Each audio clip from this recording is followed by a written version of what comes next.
நிறைய பேருக்கு உள்ள டவுட் என்னன்னு சொல்லி பாத்தீங்கன்னா, என்னோட கம்பெனில எனக்கு சேலரியை ரிவைஸ் பண்ணி கொடுத்துருக்காங்க. இப்ப ரிவைஸ் பண்ணதுக்கு அப்புறம் என் சேலரி வந்து எவ்வளவு பெர்சன்டேஜ் இன்க்ரீஸ் ஆயிருக்கு அப்படின்னு சொல்லி நான் கண்டுபிடிக்கும் அப்படின்னு சொல்லி பாத்தீங்கன்னா, சேலரி இன்கிரிமெண்ட் பெர்சன்டேஜ் அப்படின்னு சொல்லுவாங்க.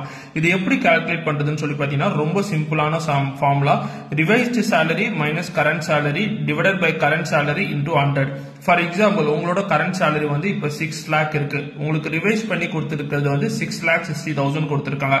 இப்ப இந்த ஃபார்முலாவை நம்ம அப்ளை பண்ண போறோம். அதாவது ரிவைஸ் சேலரி எவ்வளவு? 6,60,000. 6,60,000 மைனஸ் கரண்ட் சேலரி எவ்வளவு கொடுத்திருக்காங்க? 6 lakh minus 6 lakh divided by current salary 6 lakh into 100. இதை வந்து நீங்க ஃபுல்லா கால்குலேட் பண்ணீங்கன்னா 60,000 டிவைடட் பை 6 lakh into 100 வரும். அப்ப இஸ் ஈக்குவல் டு 10%. அதாவது உங்களோட சேலரி இன்கிரிமெண்ட் வந்து 10% உங்க கம்பெனில ரிவைஸ் பண்ணி கொடுத்திருக்காங்க. இந்த பேசிக்கான இன்ஃபர்மேஷன் எல்லாரும் தெரிஞ்சு வச்சுக்கோங்க. யாருக்கு யூஸ்ஃபுல்லா இருக்கும்னு தோணுதோ அவங்களுக்கு ஷேர் பண்ணுங்க. தேங்க்ஸ் ஃபார் வாட்சிங் video and by from Manikandan. Bye bye.